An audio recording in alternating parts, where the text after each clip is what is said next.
बिस्मिल्लाहिर्रहमानिर्रहीम। अस्सलाम वालेकुम नाज़रीन, आप देख रहे हैं प्रोग्राम सिटी एट 10। मैं हूं आपकी मेज़बान अना यूसुफ। उम्मीद है आप ठीक ठाक होंगे। अच्छी उम्मीदों के साथ अल्लाह ताला का शुक्र भी अदा करते रहें। शुक्राना नेमत हमेशा आपकी नेमतों में इजाफा करता है। प्रोग्राम का आगाज़ करेंगे इसी नोट पे और ख़बरों से हम आगाज़ करेंगे। 11 बजे हमारे मेहमान और सेगमेंट आपके लिए जो होते हैं जी वो, और साथ ही साथ जिनकी बर्थडे है जी ज़रूर उन्हें भी विश करेंगे, और जिनकी बर्थडे हम कल नहीं विश कर पाए उनसे शदीद माजरत।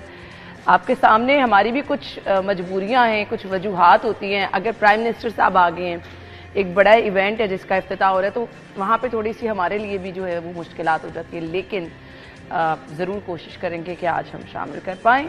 आप हमें अपनी पिक्चर्स भेजते रहें, प्रोग्राम का हिस्सा बनते रहें, अपनी सजेशन जरूर देते रहें, क्योंकि ये प्रोग्राम आप ही लोगों के लिए होता है। हमारे सीनियर रिपोर्टर्स हमारे साथ मौजूद है, आमिर रजा खान और वकार सहमल ने हमें ज्वाइन किया। अस्सलाम वालेकुम। Thank you so much. पहली खबर की तरफ चलते हैं। चाय आज की बहुत अच्छी है।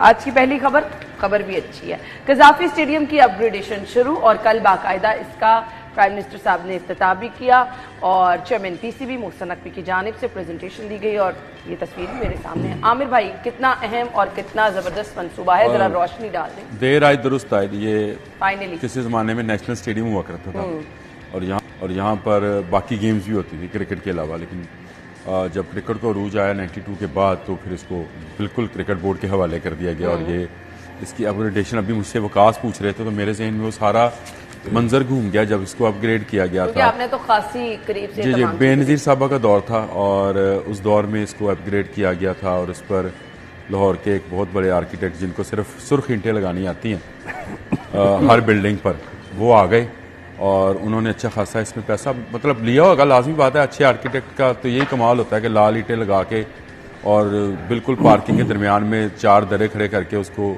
रोमन लुक दे दे। और उनकी सारी बिल्डिंगें अल्हम्दुलिल्लाह ऐसे ही हैं, चोरी शुदा नक्शों के मुताबिक, और ये बिल्डिंग भी वैसी ही थी। और इसकी प्राइम लोकेशन पे मैंने खबरें में स्टोरी दी थी कि जिसकी प्राइम लोकेशन है, जहाँ से बैठकर स्टेडियम का सबसे अच्छा मंजर नज़र आता है, वहाँ पर उन्होंने वाशरूम बनाए हुए थे। अब दिलचस्प बात यह है कि एक स्टेडियम है और जहाँ पर बैठकर सबसे अच्छा मंजर नज़र आना चाहिए था चेयरमैन को, वहाँ पर चेयरमैन को बजाय वाशरूम थे, और चेयरमैन का कमरा उन वाशरूम्स के सामने था। मैंने ये खबरें, जब ये खबरें अखबार में ये सारी डिटेल दी और बताया कि कैसे इसका पानी सीपज हुआ और इसकी दीवारें फूल गई, और इसमें क्या क्या नकाइस हैं, और ये प्याला नुमा जो बनाया गया है, ये दुनिया भर में स्टेडियम का वाहद एक नमूना है कि जो इस तरह से खोला गया इस तरह करके। अब जो ऊपर बैठा होगा ना, उसको ज्यादा स्टेडियम दूर हो जाए। दुनिया भर में स्टेडियम ऐसे बनते हैं, ऐसे ही है बिल्कुल, जैसे आप सुराही को करते हैं ना, या घड़े को करते हैं, ऐसे बनते हैं ताकि जो यहाँ बैठा होता है ना, उसको सबसे अच्छा मैच नजर आए। बिल्कुल यानी जितना आप ऊपर बैठेंगे उतना अच्छा मैच नजर। ये वाहद स्टेडियम था जो इस तरह से बना। ये भी मैंने लिखा उसमें। मैं कोई आर्किटेक्ट नहीं हूँ, लेकिन मैं क्योंकि एक स्पोर्ट्स जर्नलिस्ट था, तो लिखा तो वो साहब जो हैं वो मरहूम ज़ियाद शाह साहब के पास पहुँच गए, वो आर्किटेक्ट साहब। और अल्लाह की करनी हुई कि जब वो पहुँचे और मुझे ज़ियाद शाह ने बुलाया और उन्होंने कहा तुमने ये कैसे सारी स्टोरी बिल्ड की। मैंने उन्हें बताया, मैंने कहा सर मैं दुनिया भर में स्टेडियम देखता रहता हूँ और मैचेस कवर करते हैं, तो हमें पता है कि क्या स्टेडियम किस तरह से होना चाहिए। और अल्लाह की करनी हुई कि फिर उस दिन अलमरा नंबर 3 का अगले दिन जो है, जो इनका तमीर करदा था, वो छत गिर गई उसकी, और जनाब की वो खबरें ने हवालात वाली तस्वीर छापी। मैंने नहीं, अब जिसने निकाल ले वहाँ से, उसकी आर्काइव में पड़ी हुई अभी, तो वो मेरी जान छूटी। नहीं तो ये तो मेरे नौकरी के भी पीछे थे। अल्लाह का शुक्र है, अब मोहसिन नकवी जैसा विजन वाला बंदा आया। आपने देखा जिस तरह से ये अकबर चौक फ्लाईओवर है, या आप जितने भी लाहौर में बड़ी मिसालें आपके वाल्टन रोड है, अगर ये इंफ्रास्ट्रक्चर भी इनके हाथ में आया तो इसमें जिद्दत आएगी। ये भी वैसे बनेगा जैसे बन जाएगा। अच्छा, स्टेडियम के अंदर आपके पास कोई फैसिलिटी नहीं है। प्लान क्या है, मुझे जरा मैं आपको बता देता हूँ। इस स्टेडियम में इंटरनेशनल लेवल की कोई फैसिलिटी नहीं है। इसके वाशरूम्स बिल्कुल इस काबिल नहीं है कि खवातीन और बच्चे इसको इस्तेमाल कर सकें। जो मैं उनकी बात कर रहा हूँ जो कि तमाशाई हैं। इसकी सीटें जो कि बाद में इन्होंने प्लास्टिक की सीट्स भी लगाई, लेकिन वो स्टेडियम की क्योंकि बनावट ऐसी है कि ऊपर बैठे बंदे को मैच बहुत दूर हो जाता है। ये इसकी बहुत है। मेरा ख्याल है अब इसकी अपग्रेडेशन के अंदर ये भी चीज़ शामिल है कि इसके इंक्लोजर्स में लोगों की तादाद बढ़ाई जाए। फिर हमने एक जुल्म ये भी किया, जो मैं समझता हूँ जुल्म है, कि स्टेडियम के साथ साथ दुकानें किराए पे दी। उनके कारोबार, इससे आमदन तो हुई, लेकिन आपको ये शराय आम नहीं थी कभी भी। अच्छा। जब हम स्पोर्ट्स कवर करते थे तो ये गेट बंद होते थे। जब ये नवाज शरीफ साहब ने कलमा चौक बनाने का इरादा किया तो उस वक्त ये गेट सिर्फ वक्ती तौर पर खोले गए दरखास्त पर कि वो रोड ब्लॉक करनी है फिरोजपुर रोड, तो उसको एक अल्टरनेट दिया जाए ताकि वो घूम के आप मेन बुलेवार्ड से होके तो आप जहां जाना चाहे चले जाएं, उतनी देर में वो कलमा चौक का मोनूमेंट और बाकी चीजें बन जाएंगी। नहीं तो ये गेट बंद होते थे और इसके ऊपर लिखा होता था ये शराय आम नहीं है। इसके अंदर आपका स्विमिंग पूल है, इसके अंदर आपका टेनिस कोर्ट है, बैडमिंटन कोर्ट्स हैं, इसके अंदर बॉक्सिंग एरिना है, इसके अंदर स्क्वाश का एरिना है, इसके अंदर हॉकी स्टेडियम है, हॉकी स्टेडियम 2 हैं, इसके अंदर एलसीसी क्रिकेट ग्राउंड है, फिर कजाफी स्टेडियम है। तो ये बिल्कुल अवामुन नास के लिए बंद होता था। तो फिर इसकी उस तरह से सेंटिटी कायम रहती थी, उसकी हिफाजत, उसकी सारी सिक्योरिटी कायम रहती थी। लेकिन हमने हर चीज़ को क्योंकि कमर्शलाइज कर दिया, होटल रेस्टोरेंट बना दिए। अब अल्लाह ही हाफिज है, मेरी ये ख्वाहिश है कि ये जिस तरह से बन रहा है और जिस तरह का विजन है, अल्लाह पाक तौफीक दे तो इसी विजन के मुताबिक बने और जो लोग मैच देखने जाएं वो मैच इंजॉय करें। वो स्टेडियम में ये ना सोचें कि अगर मेरे बच्चे के ने वॉशरूम जाना है तो मैं कहाँ लेके जाऊँगा। ये बहुत बड़ा मसला है जो बच्चों के साथ, जैसे मैं मैच देखने बच्चों के साथ कभी जाता हूँ तो ये बड़ा मसला है कि अगर उनको वॉशरूम जाने की तलब हो जाए तो फिर आप क्या करेंगे। तो मेरा ख्याल है कि ये जो विजन है और इसका जो मेन इंक्लोजर है जिसमें सारे दफातर हैं, जिसमें सारे कितनी देर का ये प्रोजेक्ट है? और देखिए ये चैंपियंस ट्रॉफी से पहले खत्म होना है, 2025 में आपकी चैंपियंस ट्रॉफी है और जनवरी फरवरी से पहले। इसका मतलब ये है कि इस साल ये अक्टूबर नवंबर में मुकम्मल होगा, इसकी रेनोवेशन होगी, तो ये चैंपियंस ट्रॉफी के लिए जो है वो काबिल ग्रेट। वकास क्या कहेंगे? वॉशरूम वाला एक्सपीरियंस तो मेरा नहीं है अच्छा कजाफी में, लेकिन डेफिनेटली जो श्रीलंका क्रिकेट टीम पर हमले के बाद पाकिस्तान में क्रिकेट को जो नुकसान पहुंचा था वो सिर्फ क्रिकेट को नहीं बल्कि इंफ्रास्ट्रक्चर को भी पहुंचा था। जब मैचेस नहीं थे, रेनोवेशन उस तरह से नहीं थी, हमें जब आमिर भाई से भी बात हो रही थी तो बहुत सारे और लोगों से भी बात हो रहे थे कि जब क्रिकेट नहीं आ रही थी पाकिस्तान में तो जो पीसीबी का रेवेन्यू था वो भी बहुत कम हो गया था। और जितनी भी प्रॉपर्टीज इन्होंने रेंट आउट की थी, जिनमें कजाफी के तरफ की शॉप्स भी हैं और बाकी जो इनकी दूसरे शहर में प्रॉपर्टीज भी हैं, एक वक्त ये भी आया था कि ये उनसे आने वाली आमदन को एज एम्प्लॉयज़ की सैलरी के लिए इस्तेमाल भी करते थे। तो वो पिछले 12-14 साल से कुछ हालात इस तरह से मेरे ख्याल रहे जिसकी वजह से बहुत कुछ वो भी हुआ जो नहीं होना चाहिए था। लेकिन अब श्रीलंकन टीम के अटैक के बाद से लेके पाकिस्तान में जो ग्रेजुअली क्रिकेट रिस्टोर हुई है उसमें सबसे बड़ा इवेंट जो है ना वो चैंपियन ट्रॉफी का होने वाला है। तो डेफिनेटली एक अच्छा इम्पैक्ट देने के लिए, दुनिया को ये दिखाने के लिए कि हम मुंतज़िर थे। और जब कहते हैं ना कि कोई मेहमान आता है तो अगर आपको पहले पता हो ख़ास मेहमान हो तो हम ज़्यादा तैयारी अच्छी कर लेते हैं। तो क्रिकेट लवर से ये नेशन है तो हम आ रहे हो ना तो बंदा कलियां में कराना। हाँ जी, तो हम ये कर रहे हैं क्योंकि बहुत बड़ा इवेंट है। देखें 2008 में सर अटैक हुआ था और कितना अर्सा हो गया है हमारे पास कोई बड़ा, फिर जैसे अमर भाई ने कहा कि कोई इंटरनेशनल म्यार के, आईसीसी के म्यार के इंफ्रास्ट्रक्चर नहीं था। अब देखें 2008 से लेकर आईसीसी का इंफ्रास्ट्रक्चर कितना डेवलप हुआ है। ठीक है, हम तो क्योंकि वहीं रुके हुए थे, हमें तो ये नहीं पता था कि हमारे पास इंटरनेशनल सीरीज होनी है या नहीं होनी है। तो ये मेरा ख्याल है एक बड़ा डेयरिंग स्टेप था क्योंकि टाइम बहुत शॉर्ट था। लेकिन चेयरमैन साहब ने ये डिसाइड किया कि भैया जब हम आएंगे, हमारे मेहमान आएंगे आईसीसी के बाकी मुल्कों से, तो हम उन्हें नज़र आएगा कि हमने उनको वेलकम किया है अपने इंफ्रास्ट्रक्चर को रंगो रोगन करके। तो चलें इसी बहाने एक ये कौमी विरसा है, कौम नेशनल इंफ्रास्ट्रक्चर है, तो स्पोर्ट्स को भी डेफिनेटली इससे भी बूस्ट मिलेगा। फिर ग्रेजुअली जैसे इनका प्लान है मौसम साहब का कि जी ना सिर्फ ये करना है बल्कि पिंडी इस्लामाबाद वाले सिटीज को अपग्रेड करना है, कुछ छोटे स्पेस जो इनके प्ले ग्राउंड हैं उनको भी अपग्रेड करना है। तो एक ओवरऑल जो प्लान है हमें नज़र आ रहा है अब तक बहुत कि जो स्पोर्ट्स का खासतौर पर क्रिकेट के हवाले से जितना भी इंफ्रास्ट्रक्चर उसको अपग्रेड करना है और वो इंशाल्लाह ज़रूरियात के मुताबिक। तो ये इनिशिएट यहाँ से किया गया है क्योंकि जब भी आप क्रिकेट की बात करते हैं तो लाहौर का वो सबसे पहले जहन में आता है और लाहौर में कजाफी। जब ये बना था उस वक्त लाहौर की आबादी जो थी वो लाखों में थी, अब करोड़ से ऊपर निकल गई, 1.25 करोड़ 1.5 करोड़ की आबादी हो गई। तो ये सारा 28,000 कैपेसिटी का स्टेडियम है।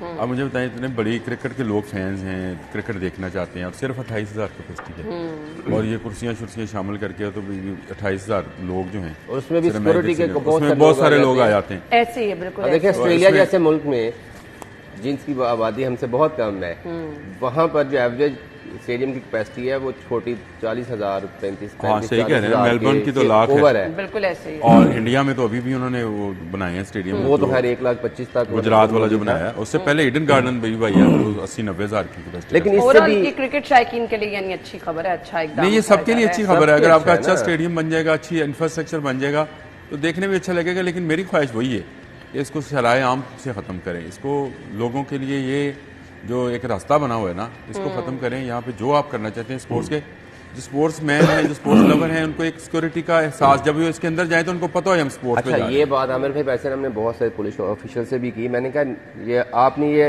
इस एंटिटी को डिक्लेयर किया है निश्चित स्पोर्ट्स कॉम्प्लेक्स, जिसकी आउटर वॉल ऑलरेडी है, एंट्री एग्जिट पॉइंट्स हैं, जी। तो आप क्यों नहीं अपनी जो सिक्योरिटी है वो निश्चित स्पोर्ट्स कॉम्प्लेक्स को कंसीडर करें। भाई जब लोग अंदर आ गए हैं, फिर उन्हें ये तो ना होना कि आप उन्होंने अगर फ्लाई इंक्लूजन में दाखिल होना है तो फिर से सिक्योरिटी है। तो एक आप अमर भाई वाली बात है, अगर आप निश्चित स्पोर्ट्स कॉम्प्लेक्स को एज अ स्पोर्ट्स कॉम्प्लेक्स ही लेंगे ना, तो मेरा ख्याल है ये ज्यादा दुनिया में अब ये हमने किया क्या, हमने पिंडी स्टेडियम के बाहर भी खाने पीने वाली दुकानें बना दी। आप चलिए, अमर सिलेंडर भाई, यूज वो करते तो- हैं, मैं बात समझे आप, मैं जो बात करना चाह रहा नहीं, ये हूँ जो कमर्शियल एक्टिविटीज है ये तो नहीं होनी बहुत चाहिए। ज्यादा, हाँ। ये अगर होंगी तो इसमें आप मैं अल्लाह ना करे मतलब कहीं कहीं भी हादसा हो सकता है।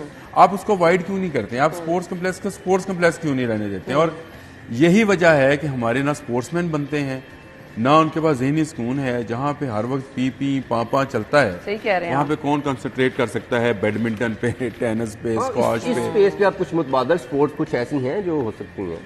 मैं इस स्पेस पे कुछ नहीं हो सकता। रोड है, इसको बंद करें और इसको स्पोर्ट्स कॉम्प्लेक्स रहने दो। खुदा रहा इसको कमर्शियल जो है नहीं, ना ये इसके- तजवीज़ तो बहुत अच्छी है। अच्छा, दूसरी तरफ मुझे लगता है कि उनको भी फायदा ही होगा जिनका बाहर कमर्शियल काम है, खाने पीने की दुकानें हैं, जब कभी मैचेस वगैरह होते हैं वो भी बंद कर दी जाती है, उनको भी प्रॉब्लम होती है। सो खैर उनको भी ये एक अच्छी अपॉर्चुनिटी मिल जाएगी, परेशानी से जान छूटेगी। बाकी दूसरी तरफ जिस तरफ आमिर भाई इशारा कर रहे हैं वो तो बहुत अच्छी चीज़ है। आपकी स्पोर्ट्स एक्टिविटीज़ जो हैं वो भी डिस्टर्ब नहीं होनी चाहिए और एक खिलाड़ी को भी एहसास होना चाहिए कि भाई उसको हर तरह से तहफ़्फ़ुज़ दिया जा रहा है। ब्रेक के बाद आपको ज्वाइन करते हैं इसके लिए।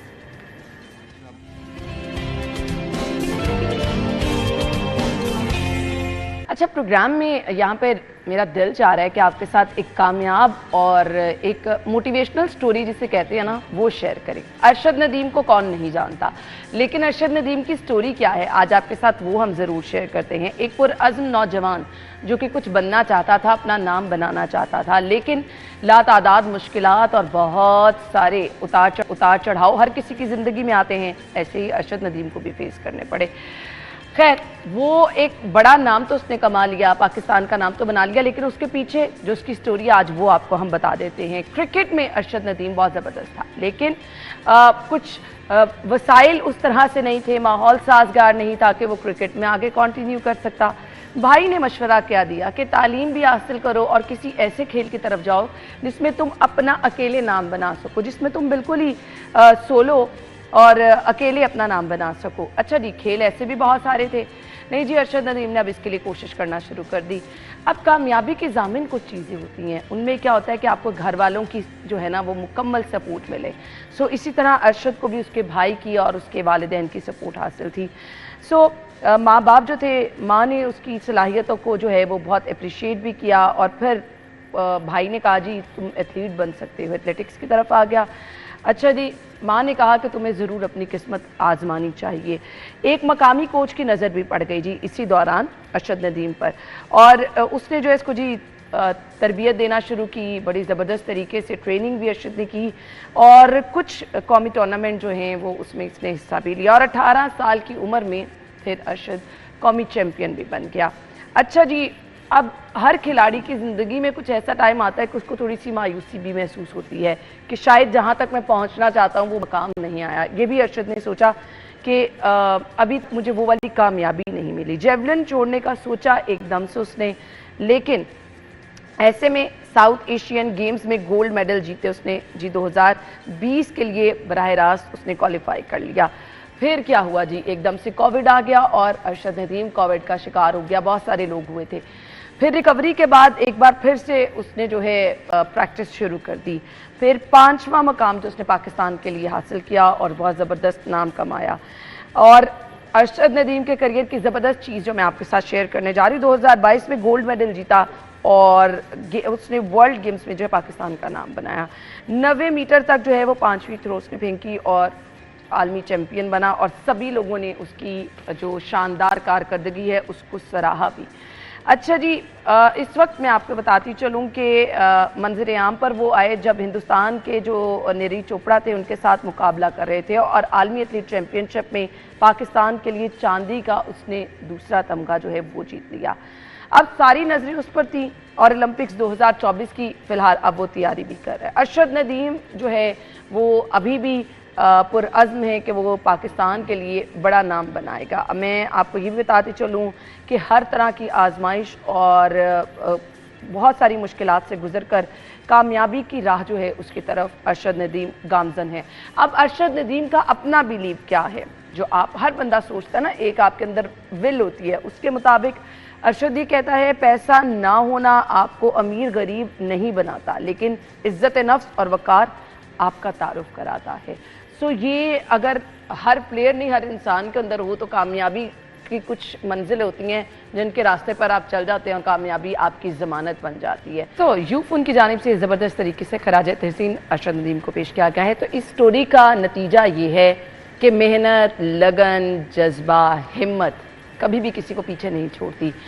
अगर कामयाबी चाहते हैं तो लगे रहें, मेहनत करते रहें, सीना तान कर, कामयाबी आपकी ज़मानत बनेगी। एक एक कमेंट ले लेते हैं आमिर भाई और वकास से। आमिर भाई, बिल्कुल सही है और बड़ी ही ज़बरदस्त स्टोरी है, जज्बाती करने वाली है। और जो नौजवान अभी से खेल रहे हैं, मैं हमेशा ये कहता हूँ एथलेटिक्स, मैं क्या पूरी दुनिया कहती है एथलेटिक्स खेलों की माँ है।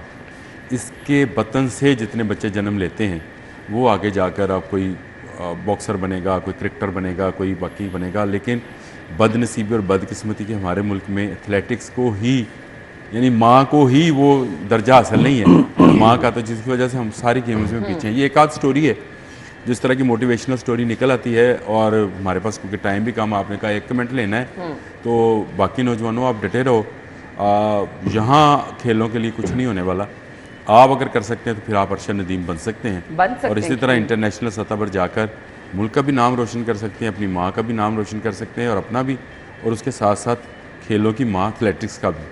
तो आप याद रखें कि सिर्फ क्रिकेट में पैसा या फेम नहीं है, आप दूसरी गेम्स में भी इसी तरह इंडिविजुअली फेम हासिल कर सकते हैं, कोई बड़ी बात नहीं। और अरशद नदीम इसकी वाज़ेह मिसाल है। बकास, आमिर भाई ने बिल्कुल सही कहा कि हमारे मुल्क में शायद उस तरह का फैसिलिटीज़ ना मिले।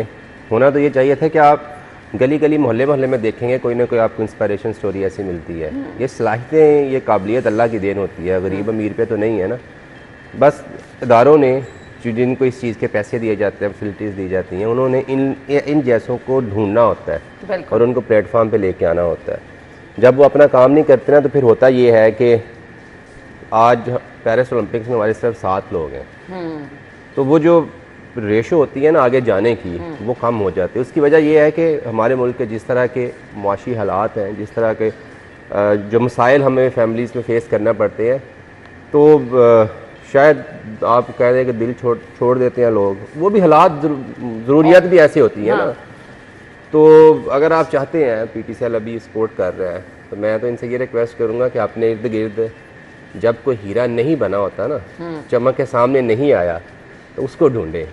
जब वो अपनी मेहनत से चमक के बलबूते पे आ गया, तो फिर तो सारे क्रेडिट लेने आ जाते हैं कि जी हम उसको सपोर्ट करते हैं। लेकिन ज़रूरत इस अमर की है कि इस स्टोरी को शेयर करने का मकसद क्या है कि नौजवान हौसला रखें, हिम्मत रखें, मेहनत करते रहें, तो कामयाबी इंशाल्लाह ज़मानत बनेगी। ब्रेक के बाद ज्वाइन करेंगे, स्टे विद अस।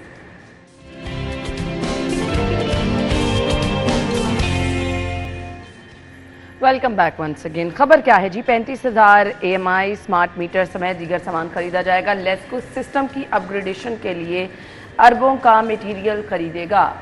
वकास, आपकी तरफ आऊँगी। अगर देखें वो टेक्नोलॉजी पे मुंतकिल होना तो अच्छी बात है, लेकिन टेक्नोलॉजी का इस्तेमाल जो है ना वो सही होना चाहिए।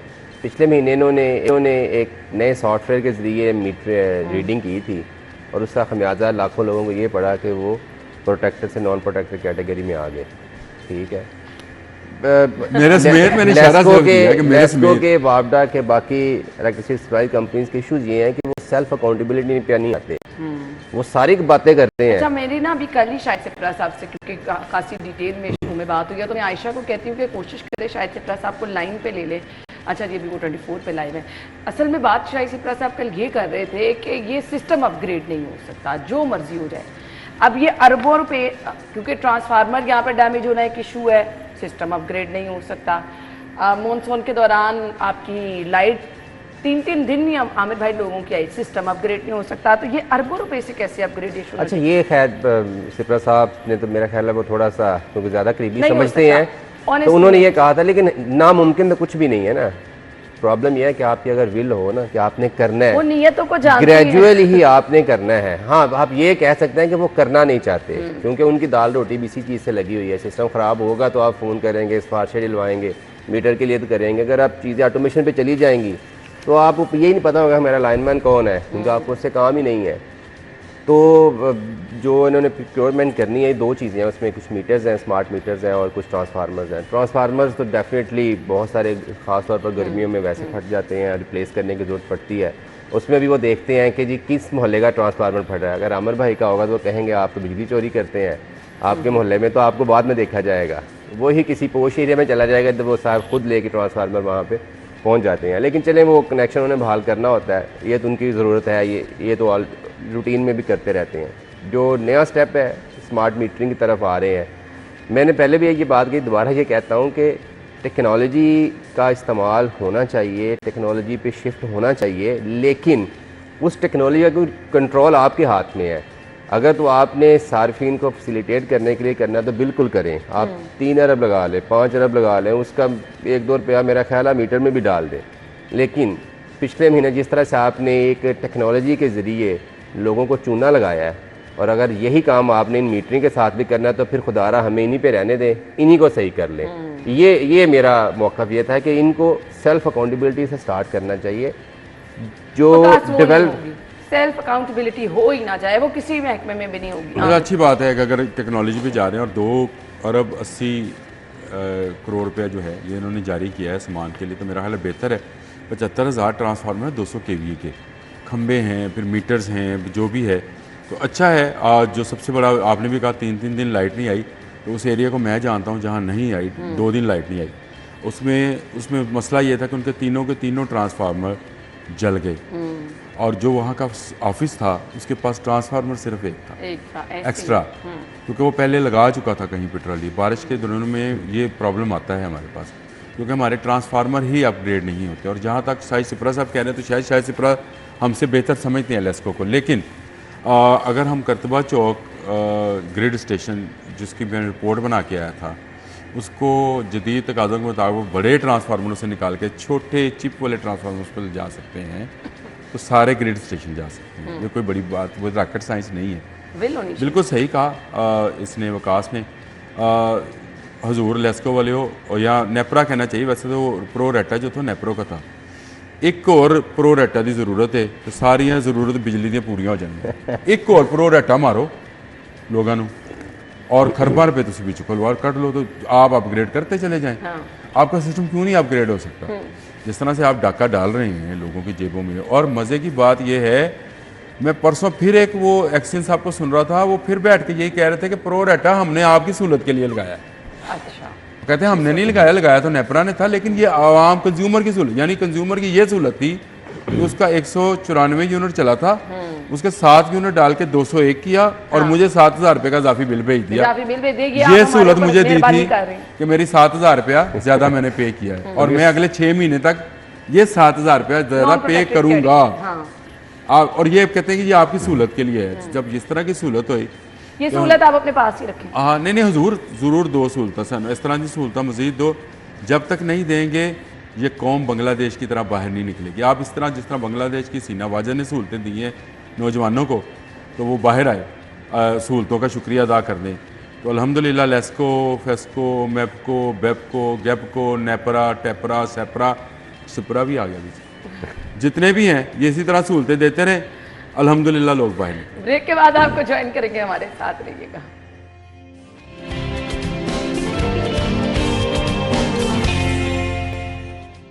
Welcome back. और अब बात कर लेते हैं, तलबा की MD कैट टेस्ट फीस 8,000 कर दी गई है। आमिर भाई, ना ठीक है, महंगाई जिस तरह से बढ़ी है उसी तरह से फीसें भी बढ़नी है। ये वालदैन भी सोचे, तलबा भी सोचें, हम भी सोचते हैं। कि जो आपके पेपर चेक करने वाले हैं, जो आपके टीचर्स हैं, जो आपके अदारे हैं, जो बिजली के बिल हैं, जो उनके पानी के बिल हैं, तलबा के लिए पैदा करनी ये जो है आमिर भाई, मुझे आपकी बात आज महंगाई के तनासब से तो कुछ नहीं बढ़ा। पता नहीं, सब आप लोग इख्तलाफ करें, मुझे इससे कोई हर्ज नहीं होती है, मुझे अपनी बात करनी होती है। महंगाई बढ़ी है 300-400% पिछले 2 साल में, और ये फीस सिर्फ 33% बढ़ी है। नारे तो ये होते हैं कि तलबा को फैसिलिटेट करना है। तलबा को ये फैसिलिटेट ही है। यही तलबा, अगर आप प्राइवेट यूनिवर्सिटीज़ में जाएं तो इन तलबा को पता चले कि किस भाव वालिदैन अपने आप को बेचकर उनकी फीसें अदा करते हैं, और ये सरकारी अदारे ही हैं जो इतने तलबा को 8,000 रुपया, अगर MD कैट आप मेडिकल एंड डेंटल के स्टूडेंट्स बनना चाहते हैं तो मेरा नहीं ख्याल कि 8,000 रुपये कुछ ज़्यादा है। हाँ, ये इससे ये होगा कि आप ये 8,000 रुपये जो है ये आपको पे बैक करेगा जब आप इन अदारों से निकलेंगे और इन अदारों से फारिगुल तहसील होंगे, तो यही 8,000 आपको पे करेगा। महंगाई के तनासब से, जो कि मैंने आपको कहा 300-400 गुना बढ़ी है, उससे सिर्फ 33%। फिर सरकार के पास इतने पैसे नहीं होते जितने आप समझते सब लोग, और सरकार ही ये खर्चे अखराजात उठाते हैं। इसमें आपको एक मेडिकल स्टूडेंट की सब्सिडी का पता चल जाए जो अपनी तलीम पंजाब डेंटल कॉलेज से मुकम्मल करता है, यहाँ किंग एडवर्ड से मुकम्मल करता है या कनेड से, उसमें अगर आपको सरकार की तरफ से दी गई सब्सिडी का पता हो ना, तो फिर शायद आप मेरे साथ इस तरह से बहस ना करिया करें। आप हर चीज़ को मुफ्त ना लें, ठीक है। 400 गुना तो महंगाई बढ़ी, मुफ्त मिल नहीं रहा है यहाँ कुछ, यहाँ तो मशवरा नहीं कोई मुफ्त। अच्छा, ये मुफ्ती है आपकी बातों से आप लग ना करें या फिर CM आप करते हैं पॉपुलर बात, मैं करता हूँ आपको आईना दिखाने वाली बात। आप ना देखना चाहें फबे, हाँ आप कहें जनाब जो MD कैट का पेपर देने जाएगा उसको 60,000 रुपये साथ दिया जाएगा, बहुत खुश होगी वहाँ। दे नहीं, बात तो ठीक दे के सरकार जो है ना, जो MD कैट का पेपर देने जाएगा उसको 8,000 साथ देगी, खाना देगी और उसको साथ में मान लेते हैं, लेकिन बाइक भी देगी। इस टाइम तो लग रहा है आप CM साहिबा के या सरकार, मैं कोई ना CM का तल्लक नहीं है इससे। अच्छी बात, आपको शायद ये नहीं सरकार के स्पोक्सपर्सन कह देते हैं वकास, चुप लग तो नहीं देना। अच्छा, मैं ये किसी कैट साल में डॉग पाकिस्तान का मेडिकल टेस्ट डेंटल काउंसिल जो है, ये उसने एक साल में एक टेस्ट लेना होता है MBBS में एडमिशन्स के लिए। अच्छा, मुझे अब तक मैं भी ये सोच रहा था, पढ़ रहा था कि शायद कोई रीज़न दी हुई उन्होंने कि आपने फीसेस क्यों बढ़ाई हैं। देखें, आपका बता तो जो सेंटर से सर ने, मतलब ये एक प्रैक्टिस आप साल से कर रहे हैं, आप साल से कर रहे हैं। अगर आप के तनासब से नहीं बढ़ाई भाई, चलो नहीं, मतलब कि मुझे ये नहीं वजह समझ आ रही कि इसके पीछे लॉजिक क्या थे। एक साल में आपने एंट्री टेस्ट लेना है, वो आपके इंस्टीट्यूशन ने शर्त रखी है, स्टूडेंट्स की रिक्वेस्ट, स्टूडेंट्स तो नहीं चाहते कि आपने एक चीज़ों को रेगुलाइज करने के लिए, मेरिट बनाने के लिए एक टेस्ट रख लिया है। अच्छी चीज़ है, लेकिन उसका हर ये मतलब ये है कि अगर आप आज 8,000 करके ये जवाब फ्राहम कर रहे हैं, कल आप कहेंगे जब हम इसको 20,000 कर देते हैं, कल कहेंगे जब हमसे जी देखें जी महंगाई 50,000 कर देते हैं, तो ये तो अल्टरनेटली उनकी कैलकुलेशन है कि MD कैट जब 1 अरब 66 करोड़ रुपये रजिस्टर्ड करेगा और अरबों रुपया तो वो कमा गया। होता वहाँ पे क्या है, जब MD कैट के टेस्ट होते हैं तो वहाँ पे लोग स्टूडेंट्स बेहोश हो जाते हैं, किसी को पानी में मिल रहा है धूप में बिठा देते हैं। अगर तो आप 8,000 रुपये के इवज़ वो फैसिलिटेट भी करें उनको, अच्छे सेंटर्स में उनके टेस्ट लें। बहुत बहुत शुक्रिया, मैं यहाँ से ना चली जाऊँ बाहर, हम आपको हेडलाइंस के बाद ज्वाइन करते हैं।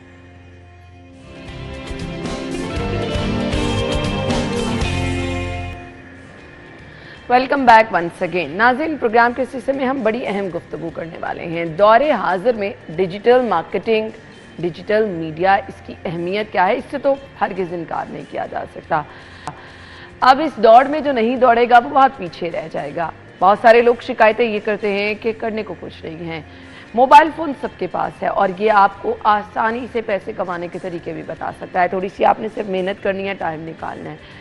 अब फेसबुक एड्स जो हैं, स्पेसिफिकली आज हम उन पे बात करने वाले हैं। किस तरह से आप फेसबुक ऐड बना सकते हैं, उससे कितने पैसे कमा सकते हैं, उसका प्रॉपर तरीका क्या है। बड़ी चीज़ें देखनी पड़ती हैं उसके लिए। टाइम कौन सा होना चाहिए, आपकी टारगेट ऑडियंस क्या है, आप किस प्रोडक्ट से मुतल्लिक ऐड बना रहे हैं, आप बताना क्या चाह रहे हैं, बेचना क्या चाह रहे हैं। इसमें एक और बड़ी अहम चीज़ होती है, वो जो अक्सर कहते हैं ना, नकालों से होशियार हैं। सोशल मीडिया पर जब आप देखते हैं तो एक भरमार उन लोगों की भी है जो कि आपको फेक अकाउंट या फेक ऐड से जो है वो परेशान करते हैं, उसकी शनाख्त कैसे की जा सकती है? इस पे हम बात करेंगे। डिजिटल मार्केटिंग एक्सपर्ट हैं हमजा मंसूर, जिन्होंने हमें ज्वाइन किया है अपने शो में। वेलकम करेंगे। अस्सलाम वालेकुम। वालेकुम सलाम। Thank you so much. बहुत ही अहम टॉपिक भी है, सो कुछ चीज़ें हम आपसे सीखेंगे भी और अपनी आवाम को सिखाएंगे भी। जी। डिजिटल मार्केटिंग की पहले मुझे बता दें अहमियत क्या है? डिजिटल मार्केटिंग की अहमियत बहुत ज़्यादा है, लेकिन बशर्ते ये कि अगर आप उसको एक ओवरनाइट सक्सेस समझ के ना करें तो अगर आप कंसिस्टेंसी के साथ करेंगी 1 साल 2 साल या प्रॉपर टाइम देके अगर आप करेंगे तो उसकी अहमियत बहुत ज़्यादा है, मतलब बहुत ज़्यादा है। यानी 1-2 दिन में तो ऐसा नहीं है कि नहीं, आप बिल्कुल आ नहीं। जाएंगे, इसके लिए आपको ना 1-2 दिन ना 1-2 महीने। अच्छा, नहीं, एक लंबा टाइम, एक लंबा अरसा।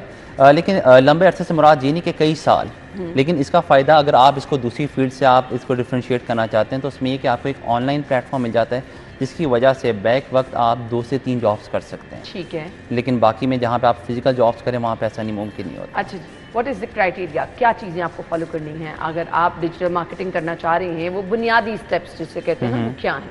अगर क्वालिफिकेशन के लिहाज से आप पूछना चाहें तो क्वालिफिकेशन में इसमें ऐसा कोई चीज़ रिक्वायर्ड नहीं है, लेकिन अगर आप क्वालिफिकेशन से हट के बात करें तो उसमें बहुत सारी छोटी छोटी चीज़ें मैटर करती हैं। मिसाल के तौर पे ऐसा कभी भी नहीं होता कि मैंने एक प्रोडक्ट बेचना है या मैंने अपने आप को मार्केट करवाना है तो सिर्फ और सिर्फ मैं अपनी एक तस्वीर लूँगा और फेसबुक पे ऐड चला दूँगा। अगर ऐड ही चलाना है, ऐड चलाना तो बहुत आसान है, लेकिन इसके पीछे पूरी एक साइंस होती है कि आपने उसकी बेस बनानी है, आपने अपनी टारगेट ऑडियंस ढूंढनी है और टारगेट ऑडियंस ढूंढने के बाद उनको अपनी पहचान करवानी, अपनी या अपने प्रोडक्ट या अपनी सर्विस की। उसके बाद आप उनसे तवक्को कर सकते हैं कि बार बार उनको एक चीज़ दिखा के एक ट्रस्ट लेवल बिल्डअप करके आप उनसे तवक्को कर सकते हैं कि वो आपकी चीज़ जो है परचेज़ कर सके।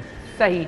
तो ये प्रॉपर एक तरीक़ेकार है जो आपको समझना है। जी बिल्कुल। अच्छा जी, अब इश्तिहार बनाना कैसे है? ट्रैक्शन, इतनी सारी ऑप्शंस आपके पास मौजूद होते हैं, एक ही तरह की प्रोडक्ट को 6 लोग बेच रहे हैं, आप कैसे डिफरेंट हो सकते हैं? डिफरेंट होने के लिए सबसे पहले आपको अपने प्रोडक्ट की नॉलेज बहुत ज़्यादा होनी चाहिए।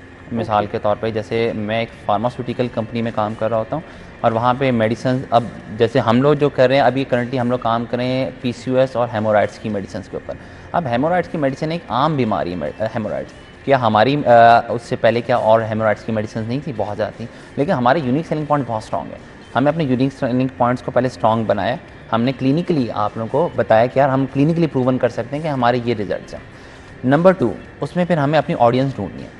अब जो हेमोराइड्स की जो ऑडियंस होती है वो ज़्यादातर वो ऑडियंस होती है जो इंग्लिश को इतनी आसानी से नहीं समझती, क्योंकि इसकी वजह ये कि ये ज़्यादातर आपको फैसलाबाद गुजरात वाली ऑडियंस हमें ज़्यादा आ रही है, ये अंदरून शहर के लोग ज़्यादा आ रहे हैं। अब हमारी जो वेबसाइट बनी है वो बाहर के मुल्क के लिए बनी है, इंटरनेशनल लेवल पे बनी है। अगर मैं उसी वेबसाइट के ऊपर लोगों को, पाकिस्तानी लोगों को ऐड दिखाऊंगा तो मुझे तवक्को नहीं रखनी चाहिए कि मतलब मैंने मार्केट के अंदर एक बीमारी ढूंढ ली है, उसका मैं हल भी ले आया तो मेरी रातों रात वो है बिक जाएगी। मतलब छोटे छोटे लूप होल्स बहुत ज़्यादा है। हमने ये चीज़ भी किया, फिर एक दफ़ा ये भी है कि सारी चीज़ें ठीक करने के बाद हमने लैंडिंग पेज भी उर्दू में बनाया, लेकिन उसके बाद भी हमें सेल्स नहीं है। उसकी वजह ये थी कि जो बिलिंग थी उसमें हमने सेक्शंस बहुत ज़्यादा रखे थे। अच्छा। First name, last name, email ID, company name. तो सच मतलब आपने हर लिहाज से सोचना है। ये बिल्कुल भी नहीं है कि आपने बड़ी ज़बरदस्ती तस्वीर ले ली, या अक्सर लोग कहते हैं कि वो प्रोफेशनल कैमरा ले लेते हैं कि उससे तस्वीरें ले ली। आपको हर चीज़ करनी। या फिर कल मेरे पास एक स्टूडेंट आया था कि सर मैं तो मार्केट के लिहाज से बहुत कम प्राइस में ये चीज़ बेच रहा हूँ। वो कोई मसाले टाइप बेच रहा था, ऑर्गेनिक मसाले। अब ऑर्गेनिक मसाले आप जो बेच रहे हैं, आपकी यूनिक सेलिंग पॉइंट क्या है? बाकी लोगों से आप कैसे मुख्तलिफ हैं? सिर्फ ये कि आप प्राइस वो 600 का दे रहे हैं, आप 300 का दे रहे हैं, this is not the thing. आप सिर्फ इस चीज़ के ऊपर खेल नहीं सकते। आपको हर चीज़ बतानी कि मेरे पास ये चीज़ है और मार्केट में ये मसला है, उसका मैं हल लेके आया। तो छोटे छोटे लूप होल्स बहुत है, आपको हर एक पे खेलना होता है। सही। और बहुत दफ़ा टेस्टिंग के बाद आपको पता लगता है आपकी ऑडियंस कौन सी है। सही। सो मुझे ये बता दें कि ऐड को आपको अपडेट करना पड़ता है कि बस एक ऐड बना ली तो आप उसको महीनों चलाते रहें? नहीं, कतई तौर पे नहीं। ये बेसिकली ऐड के अंदर हमें कई एड्स बनाने पड़ते हैं। अगर जो लोग अभी मुझे सुन रहे हैं और जो फेसबुक को जानते हैं उन्हें पता होगा कि ऐड के अंदर 3 स्टेप्स होते हैं, कैंपेन, एड सेट्स और एड्स। हम एक कैंपेन के अंदर मुख्तलिफ कई एड सेट्स बनाते हैं और हर एड सेट के अंदर हम कई क्रिएटिव्स रखते हैं। क्रिएटिव्स मुराद है वो वीडियोस, तस्वीरें वगैरह। और फिर हम देखते हैं हमारी कौन सी ऑडियंस कौन सी वाली तस्वीर को पसंद कर रही है। पहले टेस्टिंग होती है, प्रॉपर A/B टेस्टिंग होती है। फिर वहाँ से जब हमें एक ऑडियंस पता लग जाती है, फिर हम अपने बजट को बढ़ाते हैं। फिर उन्हीं स्पेसिफिक लोगों को पिक्सेल्स के थ्रू, जिसके पास हमारे पास डेटा होता है लोगों का, उसके थ्रू हम दिखाते हैं लोगों को। सही। सो ये आपको अपनी ऑडियंस को भी समझना है, आपको अपने काम को भी देखना है। अकेला बंदा कर सकता है? It's a team work. क्योंकि आपको डिज़ाइनर भी चाहिए Yes. और फेसबुक ने अब जितनी आपके लिए चीज़ें मुश्किल कर दी, इवन जो तस्वीर के ऊपर एक कैप्शन लिखी होती है जिसे हम सब लोग बहुत आम समझ रहे होते हैं, अक्सर लोग चैट जीपीटी से उसका इस्तेमाल कर रहे होते हैं। फेसबुक की जो रिसेंट पॉलिसी ये है कि उसमें एक होता है कंटेंट राइटर, एक होता है कंटेंट क्रिएटर, इन दोनों में फ़र्क है। कंटेंट राइटर अपनी जॉब को ये लेगा कि मैं कहूँगा यार मेरा ये ऐड है, उसमें मेरी तस्वीर है और आप कहते हो कि मिसाल के तौर पर मैं आज सिटी 42 पे आया, तो वो कोई भी क्लाइंट लिख देगा कि फीलिंग एक्साइटेड है प्ला प्ला प्ला। एक है कंटेंट क्रिएटर जिसने ये जान डालनी है कि मैं ऐसे क्या अल्फाज लिखूँ कि वो उसके बाद ये इस पोस्ट को खोलें भी और वेबसाइट पर भी जाएँ। तो फेसबुक की पॉलिसी अब ये है कि आप अकेला बंदा, अगर आपको लगता है चैट जीपीटी से आप कर सकते हैं, लेकिन उसके और हमने एक्सपेरिमेंट करके देखे, हमें रिजल्ट्स में अच्छा खासा फर्क नजर आया। ये मैं प्रूवन बात आपको बता रहा हूँ, थ्योरेटिकल बात नहीं कर रहा आपसे। सही। सो यानी ये अकेला बंदा नहीं कर सकता, इसके लिए इसका टीम वर्क, एटलीस्ट आपके पास एक डिजाइनर और एक कंटेंट क्रिएटर होना चाहिए। सही हो गया। अच्छा जी, अब मुझे ये बता दें प्रोडक्ट का इंतखाब कितना ज़रूरी है, हमें कैसे पता चलेगा कि इस वक्त ऑडियंस की नीड क्या है, मार्केट में किस चीज़ को जो है वो ज़्यादा, क्योंकि ये डिसाइड करना भी मेरे ख्याल से एक बहुत अहम पार्ट है।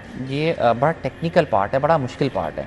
बहुत से स्टूडेंट जहाँ मैं पढ़ाता हूँ वहाँ पे तो ये होता है कि उनके वालिदैन के या वालिद साहब का अपना कोई ना कोई बिजनेस होता है, वो उसी को लेके चल रहे होते हैं, यहाँ से स्किल सीख लिया और उसको ट्रांसफॉर्म कर दिए from traditional to digital marketing. उनके लिए तो कदर आसान होता है। बहुत सारे लोग मेरे पास आते हैं कि सर हमारे पास किसी किस्म का कोई स्किल है ही नहीं, क्योंकि दूसरी ऑप्शन ये होती है कि अगर वालिद साहब का नहीं तो आप अपनी कोई स्किल देख लो। जैसे मैंने अपनी स्किल को एक अपना वो बना लिया कि अपने ही मैंने ऑनलाइन इंस्टीट्यूट खोल लिया, उसी में मैं ये चीज़ें सिखाता हूँ और एक बिल्कुल लेटेस्ट चीज़ को सिखाता हूँ। लेकिन अब मेरे पास प्रोडक्ट नहीं, ये मेरी सर्विस है। अब तीसरी कैटेगरी आती है, वो कहती है सर ना हमारे वालिदैन का कोई बिजनेस, ना हमारे पास कोई सर्विस है, अब हमें बताएं प्रोडक्ट क्या करें, और हमारे पास कोई टैलेंट भी नहीं है। अब आप देखें टैलेंटेड लोग जो है ना, टैलेंट से मुराद है जैसे कोई मिमिक्री कर रहा है, ये वाले लोग बहुत ज़्यादा चढ़ रहे हैं, क्योंकि लोगों को एंटरटेनमेंट चाहिए, एंटरटेनमेंट प्लस स्किल चाहिए। तो इसमें हमारे पास जो चौथी कैटेगरी आती है जो कहती है ना स्किल है, ना प्रोडक्ट है, ना टैलेंट है, कुछ भी नहीं है मेरे पास, तो उनको मैं ये सजेस्ट करता हूँ कि आप YouTube पे ये देखें कि अमेरिका के अंदर, यूके USA के अंदर छोटे लेवल के ऊपर कौन से ऐसे बिजनेसेस हो रहे हैं जो कि यहाँ के लिए इनोवेटिव आइडियाज हो सकते हैं। और वो अगर आप YouTube पे सर्च करें, इस तरह की बहुत सारी चीज़ें निकल आती हैं कि अमेरिका में छोटे बजट के ऊपर इसने इस तरह का एक छोटा सा ये काम स्टार्ट किया हुआ है, वो काम आप यहाँ पे कर सकते हैं। तो हम वहाँ से भी कर सकते हैं कि मतलब आपका अपना कोई प्रोडक्ट नहीं है, लेकिन आप कोई ऐसा प्रोडक्ट लेके आ सकते हैं जो कि अभी मार्केट में मौजूद है, लेकिन आप लोगों को उसकी ज़रूरत बना सकते हैं। दो चीज़ें, अगर ज़रूरत नहीं तो ज़रूरत बना दें, अगर प्रोडक्ट की जरूरत नहीं है तो उसको जरूरत बना दे मार्केटिंग कर करके। मतलब वही वाली बात है कि टेक्निक आनी चाहिए आपको। वो नाकालों से होशियार कैसे रहना है, क्योंकि आपको इतनी सारी एड्स नजर आ रही होती है, दिखाया कुछ जाता है, बेचा कुछ जाता है, और फिर फायदा कोई नहीं होता ना। ये मोस्टली इंस्टीट्यूट्स में हो रहा है, और बहुत सारे इंस्टीट्यूट्स में हो रहा है कि हमसे कोर्स कीजिए, 2 महीनों में रातों रात कमाएं, करोड़ों में कमाएं, डॉलर्स में कमाएं। और मैं इसके लिए बहुत आपको ऑनेस्ट होकर बताना चाहता हूँ कि ऐसी कोई भी चीज़ नहीं होती थी कि लाइफ में कहीं पे भी कोई शॉर्टकट नहीं है। It's a long term process. मुझे 4 से 5 साल हो गए हैं। अगर ये चीज़ होती तो इस वक्त मैं एक फॉर्च्यूनर मेरी खड़ी होती बाहर ब्लैक कलर की, उसमें मैं आ रहा होता। तो ये बहुत मज़ेदार फील्ड है, लेकिन अगर आप, जब आपको पहले दिन ही मैं ये जाके बता देता हूँ कि यार 1 महीने की बात है, मुझसे कोर्स कर लो, आपको बाहर से प्रोजेक्ट्स आना स्टार्ट हो जाएंगे। आप उसी माइंडसेट के साथ पढ़ेंगे और उसके बाद जब आपको नहीं मिलना 3 महीने बाद आप डिसहार्ट होकर फील्ड चेंज कर देंगे। यही वजह आप लिंक्डइन पे हर बंदा खोले, हर बंदा social media marketer, digital marketer लिखा हुआ है, लेकिन उसकी फील्ड अलग है या वो उसके बारे में एक गलत बात कर रहे हैं, क्योंकि कंसिस्टेंसी के साथ कोई काम नहीं कर रहा। लेकिन पहले इसको समझने की ज़रूरत है और साथ ही साथ आपको जो है वो लगे रहने की ज़रूरत है। 1-2 दिन की या 1-2 महीनों की बात नहीं, जैसे कि हमें हमजा ने बताया। मैसेज क्या होगा हमजा देखने वालों को? मैसेज ये होगा कि आप इस फील्ड में ज़रूर आएँ। अगर आप मुझसे सैचुरेशन की बात करेंगे तो सैचुरेशन है इस फील्ड में, लेकिन लेवल 1। लेवल 1 ये होता है कि जी मैंने सोशल मीडिया मार्केटिंग का कोर्स किया है, मुझे फेसबुक का पेज बनाना आता है, मुझे इंस्टाग्राम का पेज बनाना आता है, मैं ऐड रन कर लेता हूँ। ऐड कोई भी रन कर सकता है, आप यूट्यूब देख लें। अगर मैं आपको पढ़ा रहा हूँ या किसी को भी पढ़ा रहा हूँ तो मेरा यूट्यूब में कोई तो फ़र्क होना चाहिए ना। तो यूट्यूब आपको ये नहीं बताएगा कि आपने स्ट्रेटजी कैसे सेलेक्ट करनी है। यूट्यूब आपको पर डे बजट नहीं बताएगा। यूट्यूब आपको ये नहीं बताएगा कि हाँ आपने डिटेल टारगेट सेलेक्ट करना है, कहाँ आपने नैरो ऑडियंस को सेलेक्ट करना है। यूट्यूब आपको ये नहीं बताएगा मल्टीपल एड सेट्स कब बनाना है। ये आता है एक्सपीरियंस से। सही। तो आप अगर आप करें तो ज़रूर करें, लेकिन लेवल 2 वाला सीखें। लेवल 1 हर बंदा बना हुआ है। हाँ, ये तो आप सही बिल्कुल कह रहे हैं। सो ये कुछ टेक्निकल चीज़ें हैं जो समझने की ज़रूरत है, सो फिर आप बड़ी आसानी से अपना काम कर सकते हैं। Thank you so much. हम आपके वक्त का बहुत बहुत शुक्रिया। हम ब्रेक के बाद आपको ज्वाइन करेंगे।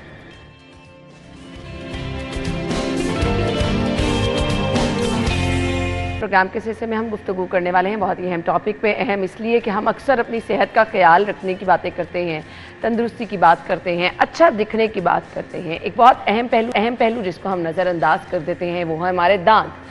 इन दांतों की सेहत अच्छी रहेगी तो हमारा खाना भी अच्छी तरह से डाइजेस्ट हो सकेगा, क्योंकि हम खाने को अच्छी तरह से चबा सकेंगे। बहुत सारे लोग जो हैं वो ये शिकायत करते हैं कि जी हमारे दांत जो हैं वो साफ़ नहीं रहते हैं, हर रोज़ ब्रश करने के बावजूद जो है हमारे दांतों में पीलापन रहता है, दांतों की रंगत तब्दील हो जाती है। अब बहुत सारे लोग कहते हैं इसकी वजह सिगरेट नोशी हो सकती है, चाय का इस्तेमाल हो सकता है। रीज़न क्या क्या होती हैं वो भी हम डिस्कस करेंगे, और इसके अलावा स्केलिंग दांतों की कितनी ज़रूरी है, ये अमल है क्या और किन लोगों को इसकी ज़रूरत होती है, और वो छोटे छोटे मसाइल जिनका हर किसी को सामना रहता है, दांतों से ब्लीडिंग का हो जाना, स्मेल का आना, खाने के ज़रात दांतों में रहना, ठंडा गर्म लगना, बहुत सारी ऐसी छोटी छोटी चीज़ें हैं जो कि हम डिस्कस करेंगे। अगर बच्चे आपके छोटे हैं तो हम देखते हैं बच्चे मीठे के शौकीन होते हैं, तो मीठा खा खा के हम देखते हैं बच्चों के दांतों की रंगत भी चेंज होने लग जाती है और दांतों में कीड़ा भी लग जाता है। एहतियात क्या है? हमारे साथ डेंटिस्ट मौजूद हैं एनी हसन खालिद, हम उनको वेलकम करेंगे। अस्सलाम वालेकुम। वालेकुम सलाम। Thank you so much. Thank you so much अना, आपके वक्त का भी बहुत बहुत शुक्रिया। हमने सब ने बुनियादी तौर पर जो दांतों की हिफाजत करनी है वो क्या है? देखिए दांतों की हिफाजत बहुत एक पुराना टॉपिक है, मेरे ख्याल में ये बहुत रेपुटेशन पे है, बहुत ज़्यादा। मेरे ख्याल में मैं जब आती हूँ लेकिन रिमाइंड करना बहुत ज़रूरी है, क्योंकि हमेशा हम भूल जाते हैं, हम वक्त के साथ बिल्कुल भूल जाते हैं कि सफाई बिल्कुल लाजमी है। आपको जो इनिशियल देखें आपके 5 से 6 साल के बाद आपके अपने दांत आना शुरू होते हैं कुदरती तौर पर। उससे पहले दूध के दांत हैं वो एक शट ऑफ हो जाते हैं और टूट जाते हैं, बट आफ्टर 5 और 6 ईयर्स ऑफ एज आपके जो अपने दांत आ रहे हैं उसकी हिफाजत आपकी ब्रशिंग है, प्रॉपर टाइमिंग की ब्रशिंग है। ब्रशिंग करना जरूरी नहीं है, प्रॉपर टाइम पे ब्रश करना बहुत जरूरी है। लोगों को लगता है ना बस ब्रश कर लिया तो हमने अपने दांत साफ कर लिया, तो ये हाँ ब्रश करना। देखिए अब मैं कहूँ कि मैंने अभी ब्रश कर लिया और मैं सारा दिन ब्रश ना करूँ और मेरे को मैं रोज़ एक दफ़ा ब्रश कर लेती हूँ, मगर मैं भी सही हूँ, ब्रश तो कर रही हूँ, बट अगर मेरा टाइमिंग ही ठीक नहीं है, मेरा वक्त ठीक नहीं है और मेरी टेक्निक ठीक नहीं है, मेरे करने का तरीका ठीक नहीं है, तो वो ब्रशिंग बिल्कुल यूजलेस है, बेकार है आपके लिए। तो सबसे पहले तो आपकी ब्रशिंग इंपॉर्टेंट है। उसके बाद अगर दांत टेढ़े आ रहे हैं, दांतों में कुदरती तौर पे कुछ दांत येलो होते हैं जिनका डेंटीन येलो, जो सेकंड लेयर ऑफ टूथ है वो डेंटीन होती है, अगर वो कुछ इनहेरिटेंस ही है और वो है ही येलो तो वो पीले रहते हैं दांत। बट आफ्टर दैट के आपके जब दांत कंप्लीटली एरप्ट हो जाते हैं, सारे दांत मुकम्मल आ जाते हैं, उसके बाद हम ग्रेजुअली अपना मीठा खा रहे हैं, कोल्ड ड्रिंक पी रहे हैं, सॉफ्ट ड्रिंक पी रहे हैं, ओरल हाइजीन मेंटेन नहीं कर रहे हैं, बड़े हजरात में चले जाएं तो वो सिगरेट नोशी है और छालिया पान गुटखा है, यहाँ पर तो नहीं बट और साइड्स पे ये बहुत कॉमन है। फिर हमारे यहाँ एक बहुत कॉमन प्रैक्टिस है, हमें कुछ भी प्रॉब्लम होता है चाय से शुरू होता है और चाय पे ख़त्म हो जाता है। हमारे बहुत से इश्यूज़ हैं जो चाय पे ही चलते हैं, तो चाय का बहुत इंटेक है जिनकी वजह से वो पीना बुरी बात नहीं है, बट उनके बाद अपनी ओरल हाइजीन को मेंटेन करना जो है वो एक इशू है। वो नहीं एड्रेस होता तो ऑब्वियसली दांत येलो होते हैं। सॉफ्ट ड्रिंक्स का इस्तेमाल है, निकोटीन का यूज़ है, चाय कॉफ़ी, और फिर उसके बाद आपकी ओरल हाइजीन मेंटेन नहीं है तो ऑब्वियसली वो दांत येलो भी होंगे और डिस्कलर भी हो जाएंगे, और कोई खुदा ना खास्ता कोई एक्सीडेंटल इश्यूज हैं, ट्रॉमा। अब जो चाय कॉफ़ी या फिर सिगरेट नोशी के वो जो है ना हम लोग आदि हैं, उनके लिए केयर क्या है उन्होंने करना? देखिए केयर ये कि आप ऑब्वियसली को बहुत दोनों आदतें, excess of everything is bad. चाय कॉफ़ी भी बहुत एक्सेस ठीक नहीं है, वो सिर्फ आपके ओरल हाइजीन के लिए, वो आपकी स्टमक आपकी जीआईटी के लिए भी ठीक नहीं है, आपको बाद में तेजाबियत और इस तरह के इंडाइजेशन के इश्यूज होते हैं। और ऑब्वियसली स्मोकिंग तो इंजूरियस फॉर हेल्थ है, वो वैसे ही लिखा होता है मगर फिर भी हम इस्तेमाल कर रहे थे, वो ऑब्वियसली नहीं है ठीक। मैं ये तो नहीं इंडोर्स करूँगी कि आप पिएँ, और पहले तो इनको कम कर दें, सिगरेट तो बिल्कुल छोड़ दें और चाय को कम कर दें। अगर नहीं हो सकता तो फिर इसके बाद इसकी रेमेडीज़ पे तो फोकस करें कि आप चाय पीने के बाद ज़रा 5-7 मिनट ठहरने के बाद ज़रा अच्छे से कुल्ली कर लें और दांतों पे फिंगर रब कर लें।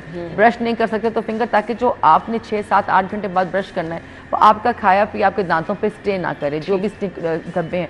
और एज़ फॉर एज आपका सिगरेट के साथ भी यही है कि आप ब्रशिंग कर लें, स्मोकर ब्रशेज़ मिलते हैं, पेस्ट मिलते हैं, उनसे रखें, उनसे मेंटेन नहीं होता तो साल में एक दफ़ा सफाई, जो कि बहुत दफ़ा का टॉपिक है, ज़रूर करा लिया करें। ठीक हो गया। बच्चों के लिए क्या एहतियात है, क्योंकि बच्चे तो खाने पीने में मीठी चीज़ें ज़्यादा खा लेते हैं, सो मुसलसल टॉफ़ीज़, चॉकलेट्स, अगर आप कोई ड्रिंक्स वगैरह भी ले रहे हैं मीठी, तो क्या रिकमेंड? वो पेरेंट्स को मैं हमेशा, जो एक छोटी एज के 8-10 साल तक की उम्र तक के बच्चे हैं, उनको मैं हमेशा पेरेंट्स को कहती हूँ कि वो आपकी गाइडेंस में ही बच्चे ब्रशिंग कर पाएंगे, क्योंकि देखिए वो बच्चे हैं, उनको इस चीज़ की सेंस नहीं है। हमें अगर पता है तो हम बच्चों को गाइड करेंगे। बच्चे अब जैसे हॉलीडेज़ हैं, अब बच्चों ने ब्रश करा लिया, आपने अपनी ड्यूटी बिल्कुल पूरी कर दी बीइंग अ पेरेंट।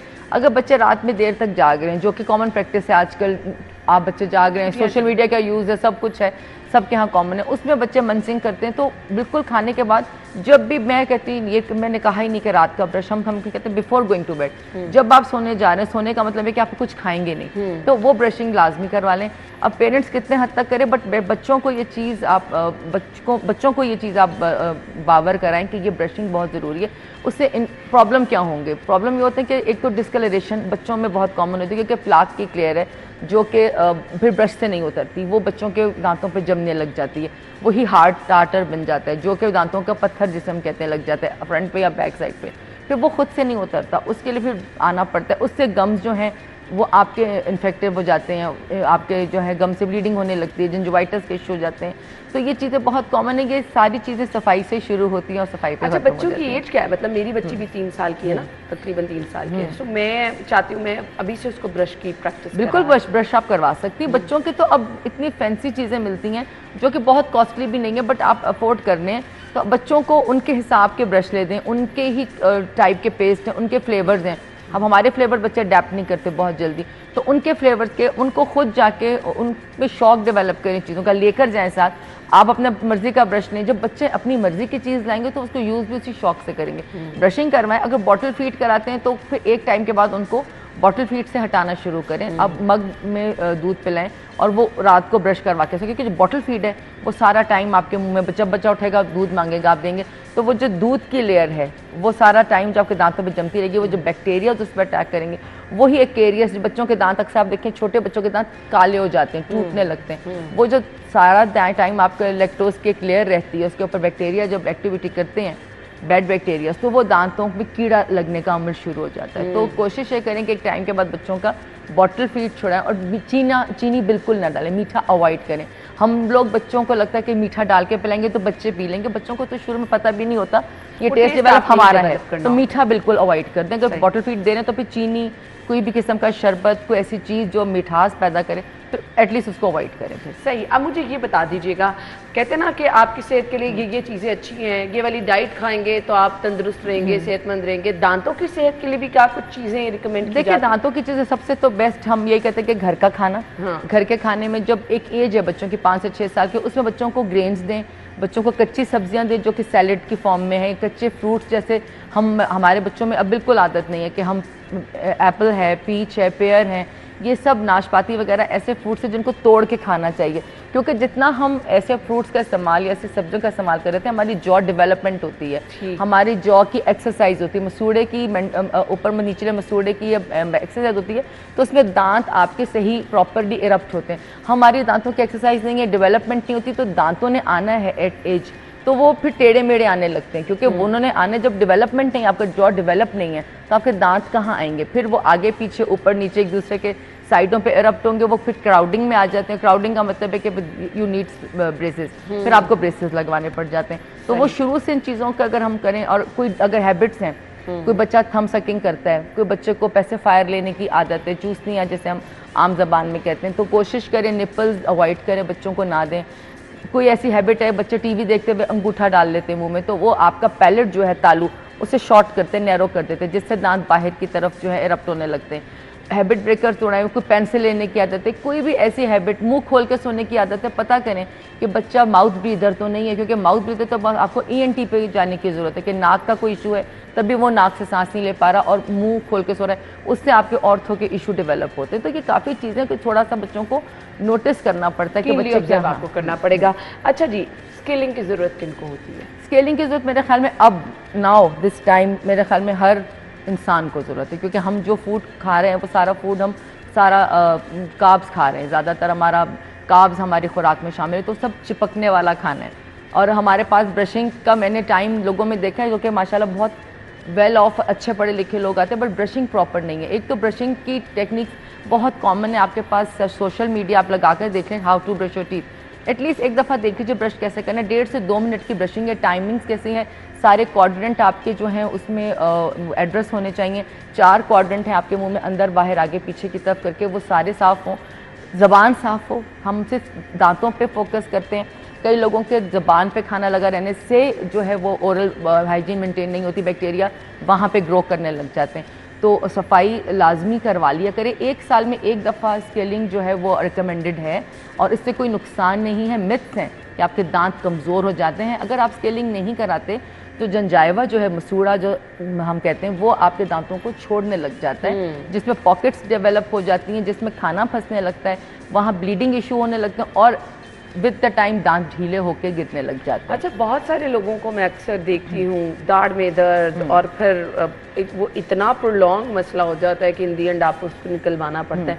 क्या रीज़न बनती है इसकी? देखिए, दांत में दर्द तो बहुत तब होता है कि जब अपना काम तमाम हो चुका होता है आपके दांत का। ऑब्वियसली पेन समहाउ ब्लेसिंग है, क्योंकि जब कहीं दर्द होता है तो हम उसको एड्रेस करने या उसको दिखाने के लिए उस जो है डॉक्टर पहुँच, कहीं भी दर्द हो बॉडी में तो हम एटलीस्ट उसको दिखाने पहुँचते हैं। तो दांत में भी दर्द है तो एटलीस्ट डॉक्टर के पास फ़ौरन जाएं। मे बी बाज़ तो दांत स्टार्टिंग स्टेज में आपका ख़राब हो रहा हो, डिकेड हो, कीड़ा लग रहा हो, बट ऐसी स्टेज पे हो कि वो फिलिंग से ठीक हो जाए या उसमें रूट कैनाल की ज़रूरत ना पड़े। जो एक्सट्रैक्शन है वो तो बिल्कुल एंड है।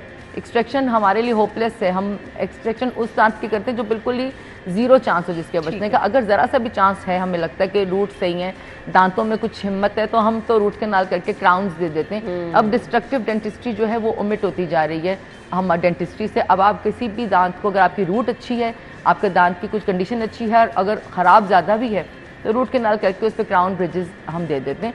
दांत अब नहीं निकालते। सही। यानी अच्छा, अगर बहुत सारे लोग होते हैं ना जिनको डायबिटीज़ का इशू होता है, उनको क्या एक्स्ट्रा केयर करनी है? जी बिल्कुल। देखिए, मीठा खाना या मीठे का इशू होना या डायबिटीज़ का इशू होना, देखिए जो जिस तरह का, जैसे हमारे यहाँ लैक्टेटिंग मदर्स हैं, प्रेग्नेंट ख़वातीन हैं, जो किसी भी प्रॉब्लम से एसोसिएट लोग हैं, डायबिटीज़ भी, उनको अपनी ओरल और ओवरऑल सारी हाइजीन का, सारी इंटरनल हेल्थ का ख्याल रखना पड़ता है। इसी तरह डायबिटीज़ पेशेंट को भी, क्योंकि ऑब्वियसली उनके मसूड़े जो हैं और सबसे ज़्यादा इफेक्ट होते हैं, उनकी आंख, उनकी किडनीज और मसूड़े और दांत सबसे ज़्यादा इफेक्ट होते हैं। तो इन चीज़ों की टेक केयर करनी पड़ती है। इसमें आपको डॉक्टर्स के पास जाना पड़ता है चेकअप कराने के लिए। उनको सबसे ज़्यादा स्केलिंग की जरूरत पड़ती है, क्योंकि उनके जंजाइवा जो है, मसूड़ा, वो जल्दी हट जाता है नॉर्मल लोगों के हिसाब से। तो बेहतर है कि वो डॉक्टर को चेकअप जरूर करा ले करें। तो आई होप कि हम बड़ा ज़बरदस्त मैसेज आप लोगों तक पहुंचा चुके हैं। आपको टाइम टू टाइम ज़रूर अपने दांतों का मुआयना कराना है। ज़रूरी नहीं कि जब आपको कोई दर्द हो या आपको ठंडा गर्म लगे आप तभी जाएं। जी, मैं आपके प्रोग्राम के तवज्जुह से सिर्फ कहूँ कि साल में 1 दफ़ा,